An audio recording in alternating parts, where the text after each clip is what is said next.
Assalamualaikum warahmatullahi wabarakatuh. Waalaikumsalam warahmatullahi wabarakatuh. Salam sejahtera untuk kita semua. Di sini kami kelompok 6 ICT Literasi akan mempresentasikan tugas proyek kita yang berjudul Peran ICT Literasi dalam Pencemaran Lingkungan Air Bersih. Berikut ini adalah anggota kelompok kami. Pertama, Muhammad Iqbal Firmansyah sebagai ketua kelompok dan saya sendiri. Kedua, Vincentius Iwan Arin Nugroho. Ketiga, Isya Imanuddin. Keempat, Jeffries Ansa. Kelima, ada Kania Soraya. Terakhir ada Melisa Teresia Nugraha. Kata pengantar. Dengan memanjatkan puji syukur kepada kehadirat Tuhan Yang Maha Esa yang telah memberikan kesehatan sehingga kami semua dapat mengerjakan serta memudahkan untuk mengerjakan tugas makalah ini. Makalah kami dengan judul Peran ICT Literasi dalam Pencemaran Lingkungan Air Bersih dan kita gunakan sebagai penunjang untuk mata kuliah ICT Literasi.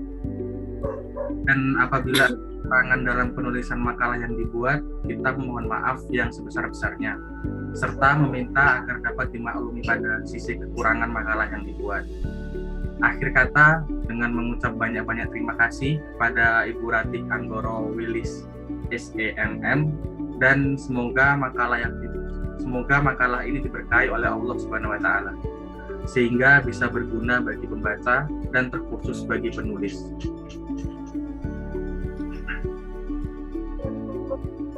Daftar isi. 1. Kata pengantar. Bab 1. Pendahuluan yang berisi latar belakang. Bab 2. Output dan target capaian berisi artikel publikasi pada media online. Bab 3. Isi berisi 1. Pencemaran lingkungan. 2. Pencemaran air dan resikonya. 3. Kasus pencemaran sungai serta peran ICT untuk mengatasi hal tersebut. Bab 4. Penutup yang berisi kesimpulan dan saran, serta daftar pustaka dan referensi. Bab 1 akan dibacakan oleh Mbak Kania. Dipersilakan. Baik, terima kasih. Bab 1, pendahuluan latar belakang. Dengan melihat perkembangan dunia saat ini menyangkut semua aspek kehidupan manusia serta apa yang ada di sekitarnya, tidak lepas dari apa yang kita sebut dengan perkembangan teknologi. Mengapa ini terjadi? Ini terjadi karena perilaku manusia dalam menjalankan kegiatan selalu mengedepankan cara yang dianggap efektif. Manusia selalu berusaha mencari solusi dan cara yang baru ketika diperhadapkan dengan sesuatu permasalahan. Semua ini akan muncul hal-hal baru hasil karya imajinasi manusia yang terbentuk secara individual maupun hasil kerja suatu kelompok. Pada kehidupan manusia zaman dahulu, manusia menikmati hidup dengan perilaku yang mereka jalani seperti sikap, tata cara, pergaulan, dan interaksi yang ada. Tetapi hal ini tidak terlepas dengan sikap individu atau kelompok yang selalu mencoba mencari cara baru yang mungkin saja dipengaruhi oleh tekanan kehidupan mereka yang memicu terjadinya evaluasi peradaban pada kehidupan manusia. Di dalam perubahan peradaban ini ada yang terdampak baik untuk kesejahteraan manusia dan ada juga yang berdampak buruk bagi kehidupan manusia, bahkan mengancam nyawa manusia itu sendiri jika tidak mengetahui dampak baik dan buruknya. Sebagai contoh, dalam Perang Dunia Kedua, bom atom yang dijatuhkan di Amerika Serikat saat melawan Jepang pada tahun 1945 menimbulkan banyak kerugian pada semua segi kehidupan manusia seperti penyakit bahkan sampai kematian akibat paparan radiasi nuklir dan kerusakan yang terdampak pada sistem ekosistem biota lainnya yang disebabkan dari hasil rancangan teknologi manusia itu sendiri. Lanjut, next. Hal ini menonjol lagi dalam kerusakan lingkungan yang disebabkan oleh limbah pabrik, limbah rumah sakit, limbah perumahan, dan limbah hasil pengolahan industri pertambangan yang tidak bertanggung jawab dalam proses menetralisir hasil limbah yang dibuang di lingkungan sekitar, sehingga menyebabkan timbulnya masalah lingkungan, kerusakan lain seperti pencemaran air bersih di kota-kota terbesar, dan masih banyak lagi yang akan kita temukan akibat dari sistem peradaban yang semakin maju. Oleh karena hal tersebut, tujuan penulisan artikel ini untuk menerapkan ICT literasi pada hal terkait pencemaran lingkungan terhadap air bersih, serta memberikan informasi terkait peran ICT literasi dalam mengatasi permasalahan ini. Bab 2, output dan target capai. Artikel terpublikasi pada media online komposional. Link artikel tertera di bawah. Next, lanjut Pak Vincian Iwan. Bab 3 isi. Pencemaran lingkungan atau environmental pollution adalah terkontaminasinya komponen fisik dan biologis dari sistem bumi dan atmosfer sehingga mengganggu keseimbangan ekosistem lingkungan. Kontaminasi tersebut berasal dari kegiatan manusia ataupun proses alam yang menyebabkan kualitas lingkungan menjadi tidak berfungsi sesuai dengan seharusnya. Sementara Undang-Undang Nomor 32 Tahun 2009 tentang Perlindungan dan Pengelolaan Lingkungan Hidup memberi penjelasan bahwa pencemaran lingkungan hidup adalah masuk atau dimasukkannya makhluk hidup, zat, energi, dan atau komponen lain ke dalam lingkungan hidup oleh kegiatan manusia sehingga melampaui baku mutu lingkungan hidup yang telah ditetapkan. Segala sesuatu yang dapat menimbulkan pencemaran disebut polutan atau bahan pencemar. Zat dapat dikatakan sebagai polutan apabila jumlahnya telah melebihi batas normal yang berada pada waktu dan tempat yang tidak tepat. Zat pencemar dikenal juga dengan istilah limbah atau sampah. Limbah merupakan bahan buangan yang dihasilkan dari proses produksi seperti kegiatan rumah tangga yang kehadirannya dapat berdampak negatif bagi lingkungan. Berdasarkan sifatnya, limbah dapat digolongkan menjadi limbah cair, limbah padat, limbah daur ulang, limbah organik, dan limbah bahan berbahaya beracun atau B3. Jenis-jenis pencemaran lingkungan. Yang pertama, pencemaran air. Pencemaran air merupakan terjadinya perubahan penurunan kualitas air di suatu tempat perairan seperti laut, sungai, danau, dan air tanah. Penyebabnya terjadi pencemaran air. Yang pertama, pembuangan hasil bekas limbah industri, rumah tangga ke perairan. Adanya partikel-partikel tanah di perairan akibat adanya erosi. Penggunaan bahan peledak dan beracun dalam kegiatan menangkap ikan. Yang terakhir, tumpahnya minyak karena kebocoran tanker atau ledakan sumur minyak lepas pantai, sehingga memunculkan polusi udara. Penyebab terjadinya pencemaran udara, bebasnya karbon monoksida atau CO2 dan karbon dioksida CO2 ke udara yang dapat berasal dari asap kendaraan, asap pembakaran atau kebakaran, asap rokok, asap cerobong pabrik,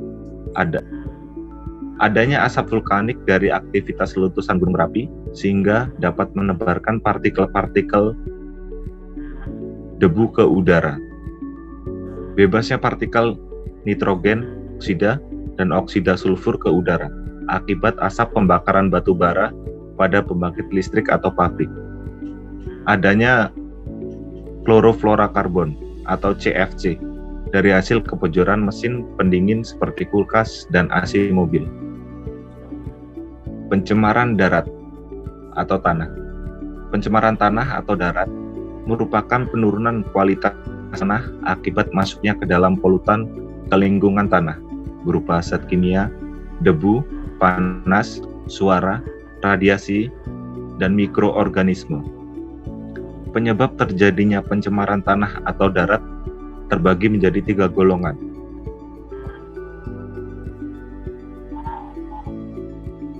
Domestik berupa sampah basah atau organik yang mudah diurai.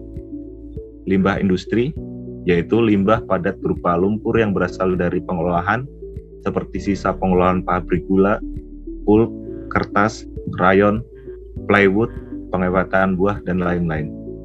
Limbah pertanian, biasanya berasal dari pestisida atau DDT, diklorodifenil trichlororetana, yang digunakan oleh petani untuk memberantas hama tanaman. Yang pertama, pencemaran air dan resikonya. Pencemaran air merupakan pencemaran badan air seperti laut, danau, sungai, tanah, dan lain-lain, yang biasanya disebabkan oleh aktivitas yang dilakukan manusia. Perubahan sifat fisik, kimia, atau biologi air akan membawa akibat buruk bagi makhluk hidup. Air rentan sekali terhadap kotoran. Air bisa dikenal sebagai pelarut universal karena dapat melarutkan lebih banyak zat daripada cairan lain di bumi. Itulah mengapa air sangat mudah tercemar. Pencemaran air adalah ketika bahan kimia atau mikroorganisme berbahaya yang mencemari saluran air seperti laut, danau, sungai, serta badan air lainnya, sehingga mengurangi kualitas air serta menjadikannya racun bagi manusia dan lingkungannya. Pencemaran air dapat menyebabkan krisis air bersih, memberi ancaman untuk sumber air minum dan kebutuhan manusia dan makhluk hidup. 3 kasus pencemaran sungai serta peran ITC untuk mengatasi hal tersebut. Adanya rumah potong hewan RPH di Bojonegoro menjadi penyebab terjadinya pencemaran di Sungai Bengawan Solo, karena kebanyakan RPH di kota itu yang tidak memiliki instalasi pengolahan air limbah atau IPAL, dan semua limbahnya langsung dibuang ke sungai. Itu semua menyebabkan kondisi air Sungai Bengawan Solo semakin memburuk setiap harinya. Kondisi ini bisa dibuktikan dengan tes laboratorium yang memperlihatkan tingkat pencemarannya sudah lebih tinggi dari baku mutu yang sudah ditentukan pemerintah. Besarnya tingkat pencemaran itu berasal dari limbah RPH, dikarenakan dari pengecekan yang telah dilakukan, RPH yang ada mayoritas tidak memiliki IPAL. Jika semua RPH melakukan hal yang sama dan dilakukan dalam rentang waktu yang lama, itu pasti memicu memperburuknya kualitas air Sungai Bengawan Solo. Berikut ini adalah data dari pemeriksaan uji kualitas air Bengawan Solo di hulu dan hilir. Hasilnya semua melebihi ambang baku. Yang pertama, kawasan hulu di Padangan, Biological Oxygen Demand atau BOD, yang baku mutunya 3 mg atau per liter. Hasilnya mencapai 5,7 mg per liter.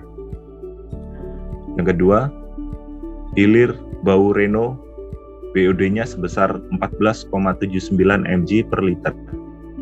Untuk Chemical Oxygen Demand COD, baku mutunya sebesar 25 mg per liter. Yang ketiga, Padangan mencapai 39,38 mg per liter. Bau Reno sebesar 96,37 mg per liter. Kualitas BOD dan COD pada hulu Padangan mengalami peningkatan paling signifikan dibandingkan di hilir Bau Reno. Itu semua memperlihatkan jika ada kontribusi sampah secara besar-besaran di antara Padangan dan Bau Reno, termasuk limbah RPH yang dibuang ke sungai. Drop, sebuah aplikasi yang bisa membantu mengatasi pencemaran lingkungan air. Pencemaran air memang menjadi masalah utama untuk masyarakat modern. Jika hal ini terjadi pada lingkungan masyarakat yang masih bergantung dengan kebutuhan air dari sumber air tanah dan permukaan air, faktanya di dunia ada 14.000 orang yang meninggal setiap hari disebabkan oleh terjadinya pencemaran terhadap air. 500 juta orang tidak memiliki akses air minum yang bersih. 90% kota Cina mengalami pencemaran air. Di Amerika 45% sungai, 47% danau, dan 32 teluk dan muara mengalami pencemaran air. Sementara itu, di Indonesia setiap tahun indeks pencemaran air semakin meningkat. Rata-rata pertambahannya adalah 30% per tahun. Bahkan pada tahun 2013 sampai 2014, data pada tahun tersebut menyatakan 75% sungai mengalami pencemaran air. Penanganan yang tidak tanggap dari pemerintah menjadikan pencemaran air bisa menjadi sumber kematian bagi manusia serta kerusakan pada ekosistem. Penanganan pencemaran air di Indonesia sangat lambat. Ini dikarenakan pemerintah tidak memiliki akses real-time data pencemaran air. Pemetaan pencemaran air hanya dilakukan dalam periode tertentu, misalnya setiap semester atau tahunan, sehingga membuat indeks pencemaran air menjadi signifikan. Dikarenakan tidak adanya pengadilan data di setiap waktu. Dikarenakan merasa sedih dengan hal itu, ada aplikasi baru yang diciptakan oleh tim Cisco Studio, aplikasi berbasis Android. Ini dibuat untuk memetakan pencemaran air dalam bentuk aspirasi masyarakat. Aplikasi ini diberi nama Drops, yang dapat di-download dengan mudah di Play Store. Aplikasi ini cukup mudah digunakan. User cukup melaporkan kasus pencemaran air ke otoritas publik secara langsung dengan menggunakan teknologi pemetaan atau GPS. Kemudian user dapat menyampaikannya aspirasinya dalam bentuk teks dan foto lokasi pencemaran air. Laporan user ini nantinya disimpan dalam bentuk big data. Lalu data tersebut diproses oleh pemerintah untuk memetakan dan mendeteksi. Data ini tentunya dapat dipakai untuk memilih langkah cepat dan merancang kebijaksanaan yang lebih tepat. Aplikasi ini juga akan dikembangkan bersama dengan beberapa otoritas publik seperti Bappenas, Kementerian Kelautan RI, dan Kementerian Agraria RI untuk masyarakat Indonesia. Bab 4 akan dilanjutkan oleh Saudara Jeffries. Bab 4 penutup. 1. Kesimpulan. Pencemaran lingkungan air Sungai Bengawan Solo yang terjadi akibat limbah rumah potong hewan atau RPH dapat diselesaikan dengan menggunakan aplikasi Drops yang telah selesai dibuat dengan memanfaatkan teknologi GPS mapping secara real time. Pengguna harus memasukkan aspirasi berupa teks dan foto sungai Bengawan Solo yang terkena dampak pencemaran air. Pelaporan pengguna ini nanti akan disimpan dalam bentuk big data. Kemudian data itu dikelola oleh pemerintah untuk melakukan pemetaan dan pendeteksian big data ini. Dapat digunakan untuk menentukan langkah yang cepat serta dapat digunakan pula untuk merancang kebijakan yang lebih cepat. Lanjut. Satu saran. Pemerintah harus cepat dan siap dalam menangani pencemaran lingkungan air yang semena-mena dilakukan oleh semua pihak yang tidak bertanggung jawab. B. Pemerintah perlu melakukan pengenalan terhadap aplikasi Drops. Ini akan mempermudah masyarakat untuk memberikan laporan langsung kepada pemerintah terkait pencemaran lingkungan air. Lanjut. Berikut adalah daftar pustaka atau referensi yang kita lihat dalam tayangan slide berikut ini.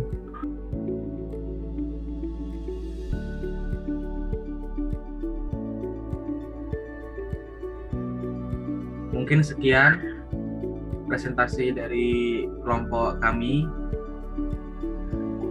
Ada kurang lebih kami mohon terima kasih juga untuk semua. Sekian dari kami. Wassalamualaikum warahmatullahi wabarakatuh. Waalaikumsalam warahmatullahi wabarakatuh.